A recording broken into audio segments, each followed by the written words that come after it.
How's it going, everyone? This is the George here, and today I'm going to be reviewing Avatar: Fire and Ash. That's right, the third movie in the Avatar franchise. We only had to wait a few years for this one compared to Way of Water, where we had to wait for 13 years for that movie to come out.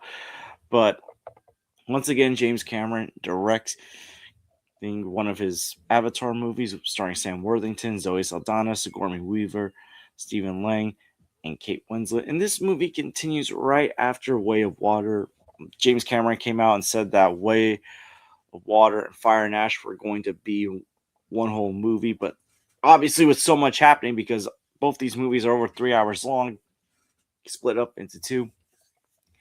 And this movie, a lot more is happening where we got this new Navi tribe that is a lot more aggressive, that's more fire themed, that are ruled by this insane female Navi that is a great antagonist. Like this character, she is so crazy, but I think she was a great antagonist for this movie, as well as the Sky People, or as we know as Earthlings, still trying to take over Pandora, and also Spider, Jake Sully's human adopted son, really the Colonel's son. Minor spoiler alert, gets the power to connect with Pandora and as well as be able to breathe in Pandora without a mask.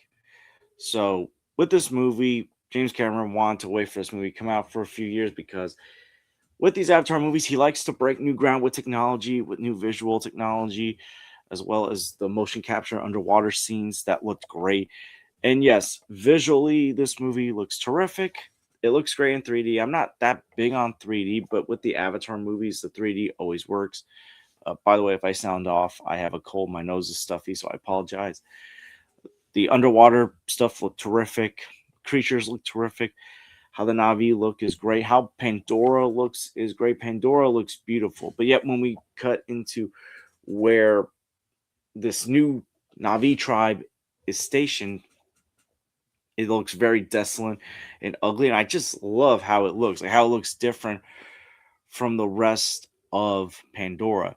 And I, with this tribe, like that to them, they feel like Iwa, they like has forsaken them, so they're going their own path. And I really would have liked for this to have been the main focus of Fire and Ash. This conflict with another tribe that's a lot more aggressive, that's a lot more angry, and there were some sprinkles of things in this movie that I was like, oh wow, if they had done more of that, we could have been in for a great movie. At one point, minor spoiler, Jake Sully and the Colonel have a brief alliance to find Jake's kids, and they run into this new tribe and they rescue the kids from the tribe. And I'm like, this actually could be an interesting premise. Jake Sully and the Colonel begrudgingly working together to fight a common enemy and then go back to their conflict. Instead, though, the idea quickly goes out the window.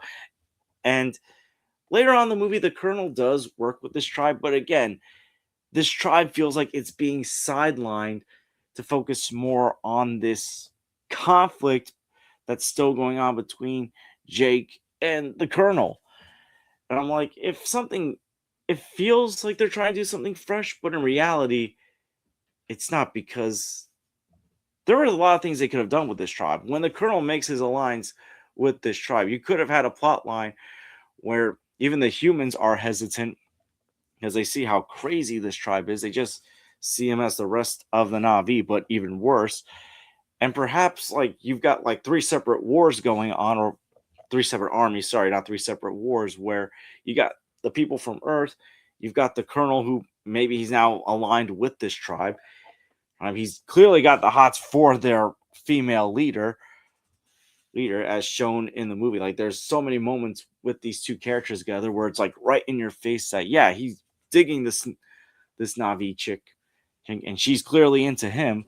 And then you've got the Jake Sully, his new clan, his new tribe, his family, and other Navi that are clearly against the humans as well as this other tribe. I feel like that would have been a more interesting premise than this slow paced continuing conflict that eventually sidelines this group. Like this group gets sidelined at a certain point, and yeah, they only come in just to make things more difficult for the rest of Pandora. But even then, it's like their impact is only felt for like a few minutes and they become forgotten again, except for the female leader who clearly has some rivalry with Neytiri. I will say the character arcs that the characters do have, I think, do work. They're still grieving the loss of their son from the previous movie.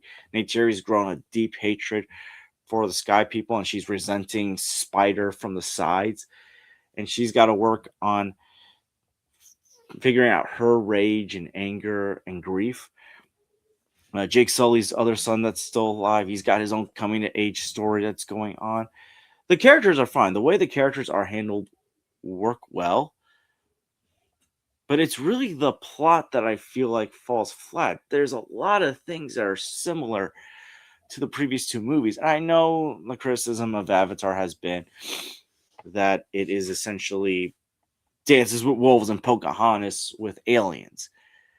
But even for the standard of the Avatar franchise, it just feels like a lot of stuff that we've seen from The Way of Water. Even some of the fight sequences in this movie, while they're not clear cut copy and paste, they almost feel like they could be copy and paste from the fight sequences of the first Avatar. But there were just certain moments where I was like, wow, this feels like something that was from Way of Water. Did it not make the final cut of that movie? Because I know James Cameron wanted to make this two movies.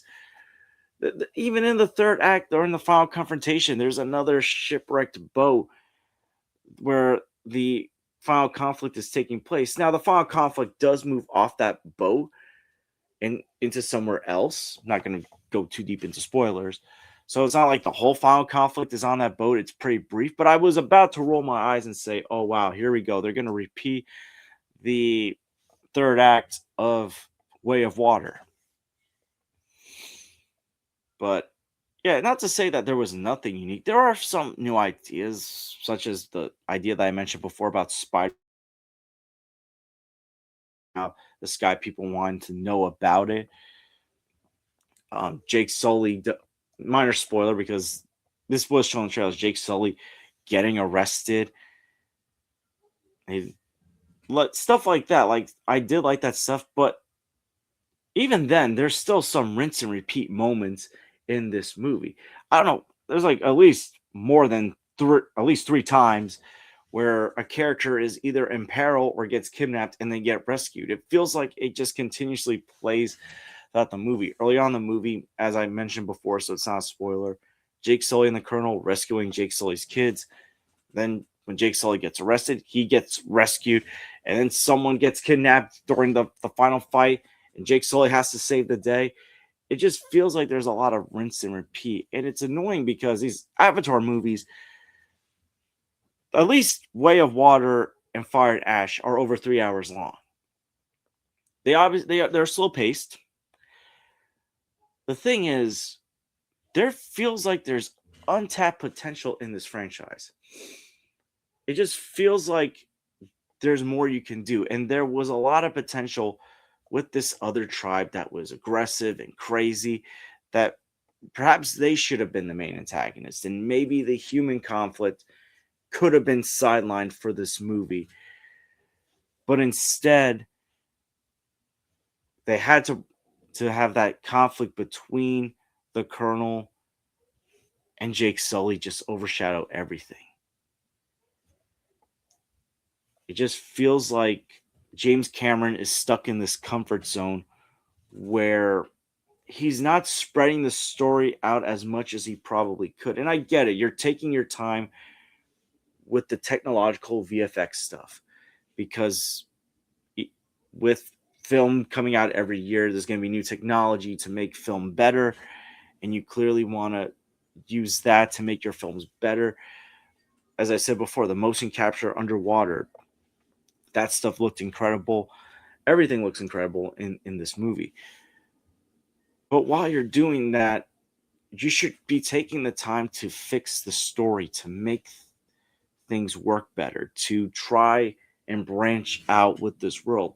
Like Avatar, I'm not saying it can easily become Star Wars, but it could easily become the next big science fiction franchise, not just at the box office, but culturally. The reality is that these movies make a lot of money, but they don't get talked enough about like Marvel and Star Wars. They don't tap into the culture, I feel like. It's just like, yeah, we watch it in the theater. It's going to make money because we're going to see it in IMAX or 3D, but no one's really talking about the plot or the characters or what's going to happen in the next movie because it's coming across as predictable now. And it's sad to say that about a James Cameron movie because I love James Cameron movies. I love Terminator 1 and 2. I love True Lies. I like The Abyss. I love Aliens. I love Titanic. It just feels like with Avatar, and as I said, it's cool to break with the technology. I've said it many times. I know I like to repeat myself in reviews, but story wise, there's nothing unique. And the sprinkles of uniqueness that he had in this movie, he just like wiped them off. And it makes me wonder is what's going to happen with Avatar 4 and 5, assuming he does it. Because how much will people really enjoy a 3.5 hour movie conflict of Jake Sully and this colonel with nothing new added in? That's basically what I'm getting at. It just feels like they're not doing anything fresh and unique.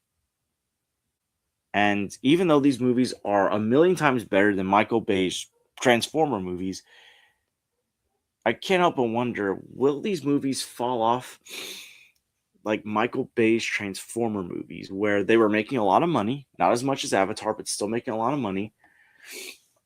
But at a certain point, people stopped going to see them, where even when the Transformer movies got better with a new director, they weren't doing well in the box office. And I assume Fire and Ash is going to make $1 billion worldwide. It probably has to make a profit because this is one of the most expensive movies of all time at a budget of over $400 million worldwide. But what's going to happen with Avatar 4 and 5? Because with the trend that these movies are going on with the new technology, each movie is going to get more expensive. And that means these movies have to make at least $1 billion worldwide. Maybe 2 billion, depending on how much more expensive you're going to get. Now, I'm not a math whiz, but with what we've seen in Hollywood these last few years, with budgets just going up and movies just barely making a profit, even if they make a lot of money, or movies not making profit, you're going to have to find a way to keep getting people in. You just can't rely on amazing special effects and great 3D. That's all I'm saying. Do I think this movie was bad? No. I did enjoy this movie. I don't think the story was bad. It just feels like something we've seen many times. It's for all those people that remember when Force Awakens came out and were saying Force Awakens is essentially a new hope. Avatar Fire and Ash feels a lot like Avatar The Way of Water. That's basically what I'm getting at. So hopefully, assuming he goes forward with Avatar 4, apparently he filmed some scenes. He's waiting to film some more scenes after Fire and Ash. Hopefully he does something new with the story. The Rotten Tomatoes score for this, I think, was 70, which is okay, but clearly it's one of James Cameron's lowest Rotten Tomatoes scores.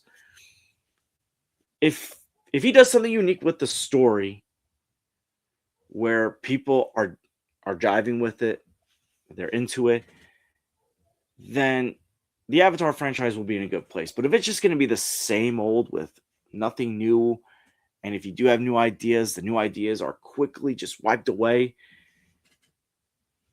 the Avatar franchise will be making less and less money. That's just my opinion, because I think at a certain point, people are getting bored. Some people are already bored. I think there are some people that feel like they can check out the franchise now. I mean, the way the movie ends, it ends in one of those ways where the door is open, but if for the franchise, it's a good way to conclude the franchise. But yeah, overall with Avatar Fire and Ash, I enjoyed it. I enjoy the visuals, the VFX, the action, the character arcs, but got to improve the plot. I mean, if you're making these movies 3 hours and 15 minutes or 3.5 hours, make it more worthwhile than just amazing visuals. Give us a great story. That's all I'm asking. So overall, I'm gonna give Avatar: Fire and Ash a B minus. I do recommend you still check it out if you like these movies just for the visuals and the actions and don't care too much about the story. I recommend seeing it in 3D and IMAX. And later on this week, I will talk about something that was shown before Avatar: Fire and Ash. Yes, that is the Avengers Doomsday teaser. I will talk about that. It's been a long time since I've talked about any kind of trailer or teaser or movie news. But yeah, what are your thoughts on Avatar: Fire and Ash? Have you seen it? What you think about it? And what is your favorite Avatar movie? I still enjoy The Way of Water probably the most, but I also like the first Avatar movie quite a bit. But yeah, let me know in the comments down below. I want to thank you guys for watching. Please like and subscribe already if you haven't. Please share us with someone that loves the Avatar movies, and I hope to see you guys real soon. Take care, everyone.